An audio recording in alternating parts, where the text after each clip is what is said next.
बड़े भैया, ईगाटो यहाँ की जो धरती है, उस पावन धरती को मेरा नमन, सेवा जोहार। यहाँ के हमारे ग्राम के मुठिया देवता,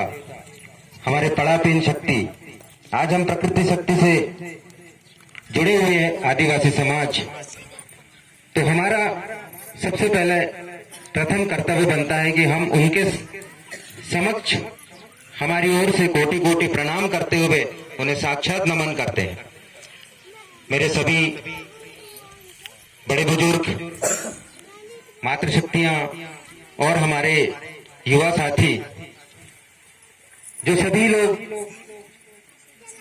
तन मन धन से दूर दूर से बताया गया है कि अलग अलग गांवों से आए हैं, मैं उन सभी को भी सेवा जोहार करता हूं। हमारे साथ में हमारे युवा साथी जो जयस के सभी पदाधिकारी है, कार्यकर्ता है और मंच पे उपस्थित हमारे युवा साथियों को भी, मातृशक्तियों को भी सेवा जोहार करता हूं। यहाँ के जो इस जयस किसान महासम्मेलन का आयोजन किया, उन सभी हमारे किसान युवा साथियों को भी मैं सेवा जोहार करता हूं। नाम बहुत अच्छा, जिस प्रकार जयस किसान महासम्मेलन रखा है, ये शायद बैतूल में पहली बार जयस किसान महासम्मेलन रखा गया है और इसके लिए मैं काजली के सभी हमारे युवा साथी और बड़े बुजुर्गों को और किसान हमारे भाइयों और माता पिताओं को मेरी ओर से सेवा जोहार करता हूं कि आप लोगों की सोच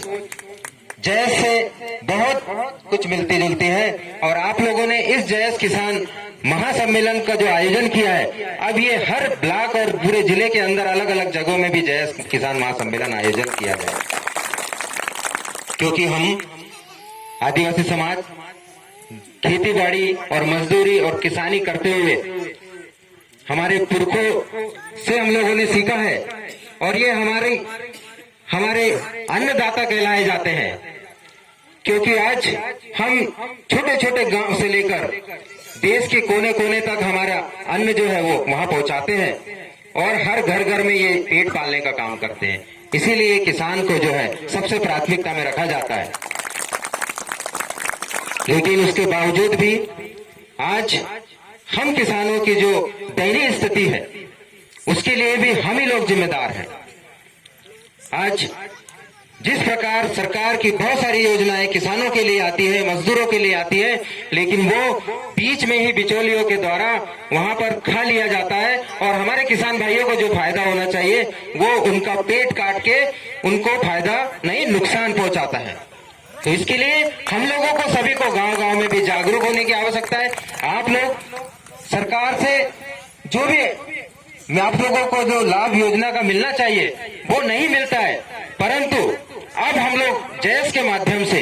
जिस भी प्रकार के हमारे युवा समझदार है वो आपके बीच में एक माध्यम बनेंगे। आप लोग हमारे जयस के युवा कार्यकर्ताओं को अपनी समस्याएं बताना, हर गांव गांव में बताना, चाहे वो बैंक की समस्या हो, चाहे वो किसान कृषि संबंधित समस्या हो या किसी थाने की समस्या हो, किसी कलेक्टर से मिलने की समस्या हो, तहसील में जाने की समस्या हो, तो ये समस्याओं के लिए जयस के युवा सबसे आगे अभी आप लोगों की समस्याओं के लिए लड़ रहा है। मैं आज ये कहना चाहता हूं कि किसान का जो महत्व है वो किस प्रकार सबसे आगे आता है। आज हमारे युवाओं के लिए हम लोग सबसे पहले नारा देते हैं, जय जवान। जय जवान, उसके बाद में आता है जय किसान। तो ये जो हमारा नारा है, ये जय जवान जय किसान, ये हमारे हर घर घर के लिए और हमारे किसान भाइयों के लिए एक बहुत बड़ी ताकत है। इसको हर किसान आंदोलनों में उपयोग करके उन्हें घर से निकालकर सड़कों पर लेकर आते हैं। तो यही जय जवान और जय किसान दोनों एक दूसरे से इसलिए जुड़े हैं क्योंकि युवा शक्ति जो हमारे युवा है, अभी जैसे बड़े भाई ने हमारे बताया था कि भाई आज हमारे जवान युवा जो है पढ़ लिख लेते हैं तो वो लोग किसानी खेती नहीं करते हैं। हमारे माता पिता की जो पुश्तैनी जो कार्य है वो किसानी है, तो हमारे बच्चों को भी किसानी आनी चाहिए, लेकिन वो आज नहीं कर रहे हैं। तो इसीलिए हम कह रहे हैं कि जो जवान है वो जवान युवा आज जय आदिवासी युवा शक्ति के माध्यम से भी कार्य कर रहे हैं, क्योंकि उनमें जो ऊर्जा है वो हर ताकत से लड़ने की ऊर्जा है। तो उसी प्रकार से खेती बाड़ी करने के लिए किसान के लिए भी जवानों की हमारी जरूरत है। अगर वो तन मन धन से अच्छा कार्य करेंगे तो मैंने समझता हूं कि हमारे बैतूल जिले के हर किसान के यहाँ पे बड़ी बड़ी गाड़ियां और ट्रैक्टर और ट्रक हो सकते हैं। परंतु इसको संभव बनाने के लिए हम सबको मिलकर प्रयास करना पड़ेगा। आज हम पढ़ लिखने के बाद में आज ग्राम की बहुत सारी समस्याएं होती है, वो ग्राम पंचायत से ही हल हो सकती है। उसके बावजूद भी हमारे ग्राम पंचायत के जो आज सरपंच चुने जाते हैं, हमारे क्षेत्र के जनपद चुने जाते हैं, जिला पंचायत चुने जाते हैं या विधायक चुने जाते हैं, सांसद चुने जाते हैं, उन लोगों को ऐसे लोगों को चुना जाता है और वो उसके पीछे कौन सी ताकत काम करती है आपको भी पता है। तो उसमें सबसे ज्यादा कमजोरी हमारे लोगों की है। आज हमारे समाज में एकता नहीं है, उन्हें राजनीति की परख नहीं है, इसीलिए हमारे ग्राम पंचायत से लेकर ऊपर तक अच्छे प्रतिनिधि जब नहीं चुनते हैं तो वो हमारे ग्राम पंचायत की और जनपद की और जिला पंचायत की समस्या कैसे हल करेंगे। उसके लिए बहुत सारे अभी हम लोगों ने जो वनाधिकार कानून के बारे में पढ़ा, ग्राम पंचायत की जो प्रबंधन और नियंत्रण के बारे में जो पढ़ा, उन नियमों को हमारे भारत के संविधान में 1954 से जब भारत देश आजाद हुआ उसके 5, 6, 7, 8 साल बाद में वो बनाया गया कि जो ग्राम पंचायत के आसपास की जितने भी जमीनें होती है, सार्वजनिक जमीनें होती है या पंचायत के आसपास की जो निस्तार की भूमि होती है, तो उन भूमियों पे ग्राम पंचायत को पंचायत अधिनियम व्यवस्था के अनुसार उनको पूरा अधिकार दे दिया है हमारे ग्राम सभा को कि भाई ये जो जमीन है ये इसके लिए पूरा ग्राम पंचायत और ग्राम के पंच लोग सभी लोग मिलके उसका उपयोग किसी अच्छे काम के लिए भी कर सकते हैं। परंतु अब हमारे जो भाई है या हमारे जो माताएं हैं जो सरपंच बन जाते हैं, उनको भी इन सब चीजों की बहुत सारी जानकारी नहीं होती है, इसलिए वो लोग ये सब कार्य नहीं कर पा रहे। हम लोगों ने पिछले ग्राम सभा में कुछ प्रस्ताव भिजवाए थे, हर पंचायत में भिजवाए थे, जो सोशल मीडिया के माध्यम से पहुंचे थे। तो बहुत सारे लोगों ने उस प्रस्ताव को पास भी करवाया और हमारे पास भेजा भी है, क्योंकि उसमें जो हमारे गांव के आसपास के संसाधन है, संसाधन मतलब कई ऐसी जगह है, जैसे अभी भौरा की बात करते तो रेता वगैरह जो है यहाँ से दूसरे लोग लेकर चले जाते हैं, तो वो जो रेता लेके जाते हैं उन रेता पर जो है ग्राम पंचायत के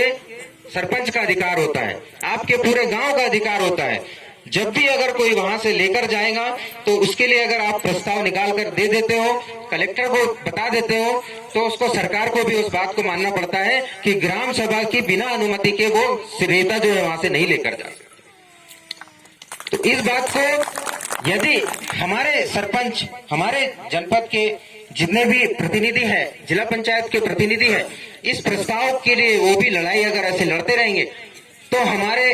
गांव के जो भी संसाधन है, जैसे कई ऐसे झारखंड जैसे जगह होते हैं जहां पर बड़े बड़े खनिज पदार्थ है, वहां हीरे है, जवाहरात है, पन्ना जैसी जगहों पे, तो वहां पर भी ग्राम पंचायत को उतनी ताकत होती है कि वो वहां से किसी और को अधिकार नहीं दे सकते। लेकिन सरकार ने क्या किया कि बोले जितने क्षेत्र आदिवासी के होते हैं, छत्तीसगढ़ में ऐसी बहुत सारी समस्या है, तो वहां के आदिवासी लोगों को बहुत ज्यादा समझ है नहीं, तो उन लोगों ने क्या अपने तरीके से विधानसभा में और संसद में अपने अपने कानून बना लिए, क्योंकि उनके सारे लोग पुलिस अधिकारी से लेके बड़े बड़े सब अधिकारी उनके हैं, और वो लोग अपने हिसाब से सब अपना वहां का जो माल पानी है वो सब लेकर चले जाते हैं, और हमारे आदिवासी समाज वैसे के वैसे वही गरीब है आज। तो हम लोगों ने जिस प्रकार अभी ग्राम पंचायत के लिए जो प्रस्ताव हमारे जो बुद्धिजीवी है उनसे पूछा, उन्होंने हमको बताया, तो वो हर ग्राम पंचायत में आपका जो अधिकार हो सकता है उस अधिकार को हम प्रस्ताव के माध्यम से पारित कर सकते हैं, और पारित करने के बाद वो आपका अधिकार जो है उसको दिलाने के लिए हम लोग आपकी लड़ाई लड़ेंगे। ये हो गई सारे पंचायतों की बात पूरे बैतूल जिले के। उसके अलावा कुछ जो ग्राम होते हैं उनको हमारे जो वनवासी क्षेत्र होते हैं जहाँ पे वन की भूमि होती है उसमें उनको वनग्राम नाम दिया है उन्होंने। तो उस वनग्राम को हमारे लोग जो है वो उपयोग करते हैं, तो उसका दर्जा भी दिया है। पूरे बैतूल जिले के अंदर हमारे 92 वनग्राम है, परंतु इन वनग्रामों का जो खसरा नक्शा है, पटवारी मानचित्र है, वो बहुत जगह उपलब्ध नहीं हुआ है। इसके लिए हम लोगों को हर वनग्राम के जितने भी आपके यहाँ पे हम लोगों के पास लिस्ट है, वो लिस्ट के माध्यम से आपको हम लोगों ने कई जगह भेजे भी होंगे, आपके हर ब्लॉक में भेजे हैं जो जानकार व्यक्ति हैं। तो उसके माध्यम से हर वनग्राम में आप खबर करिए कि ये जो 2 अक्टूबर आने वाला है, इसके बाद में जो ग्राम सभा होंगी उस ग्राम सभा में उस प्रस्ताव को वो पारित करेंगे। कुछ लोगों ने बताया कि भाई वनग्राम को अब राजस्व विभाग में उसको परिवर्तन कर दिया है, परंतु वो परिवर्तन जो किया है वो एक प्रक्रिया चल रही है। हम लोगों को चाहिए कि हम पूरा उसका पटवारी का मानचित्र और नक्शा, यदि आपको खसरा नक्शा ये सब मिल जाता है तो उस वनग्राम में जो है वो आपको पूरा उसका अधिकार हो जाता है। तो इस प्रकार से मैं आज यहाँ मंच के माध्यम से भी बता रहा हूँ, और इसके बारे में हम लोगों को कुछ मीटिंग भी करनी थी लेकिन सहयोगवश वो नहीं हो पाया। तो हमने जितने हमारे जान पहचान के युवा साथी थे, जयस के कार्यकर्ता थे, उन तक सभी तक पहुंचाया है।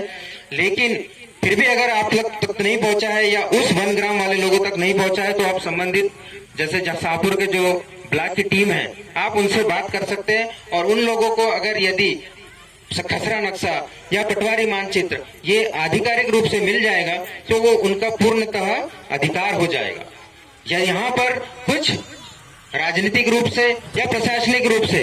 वहाँ कमजोरी है, इस कमजोरी को दूर करने के लिए हम चाहते हैं कि हर वनग्राम में कि उसके जो पंचायत आती है, उसके अंतर्गत जो पंचायत आती है, उस पंचायत के सरपंच से आप कहें कि इस प्रस्ताव को जरूर पास करें। आने वाले समय में हम जितने हमारे वनग्राम के हमारे आदिवासी भाई हैं उनको हम उनके पट्टे और सारे नक्शा, खसरा नक्शा वो सब दिलवा सकते हैं।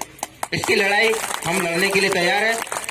इस प्रकार से जो छोटी छोटी चीज है उन चीजों को हम लोग जब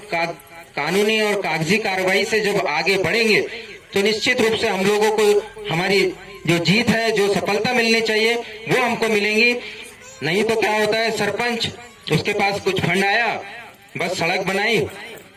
इधर कुछ तालाब बनाए, कहीं टंकी बनाई, उसके बाद में उसको इतना ही पता है कि मैं सिर्फ सरपंच इसीलिए बना था कि मेरे को उधर से कुछ आदेश आया कि टंकी बनाना है। तो ये सब चीजों को हमें दूर करने के लिए हमारे हर किसान भाई को भी इन सब चीजों को समझना है, और आपको अच्छे पढ़े लिखे युवाओं को ग्राम का सरपंच बनाना है, जनपद सदस्य बनाना है, जिला पंचायत सदस्य बनाना है, विधायक बनाना है और सांसद बनाना है, जिससे कि हमारे जो आदिवासी समाज के लिए जो अधिकार दिए हैं वो हम वहां पर जाके हमारी बात रखें और वो हमारे अधिकारों को लेकर आए। तो मैं चाहता हूं आप सब लोग बहुत सारी चीजों को जितने भी छोटे रूप में समझे होंगे, इसके लिए बार बार आप सभी युवा साथियों से, जयस युवा साथियों से भी संपर्क में रहे, पढ़े लिखे लोगों से संपर्क में रहे, जो अधिकारी इस गांव से भी हो सकते हैं, शिक्षक हो सकते हैं, कुछ इंजीनियर हो सकते हैं, कुछ पढ़े लिखे और भी बुद्धिजीवी होंगे। तो इस प्रकार से आप लोग सबसे जुड़े और उनसे सही जानकारी ले।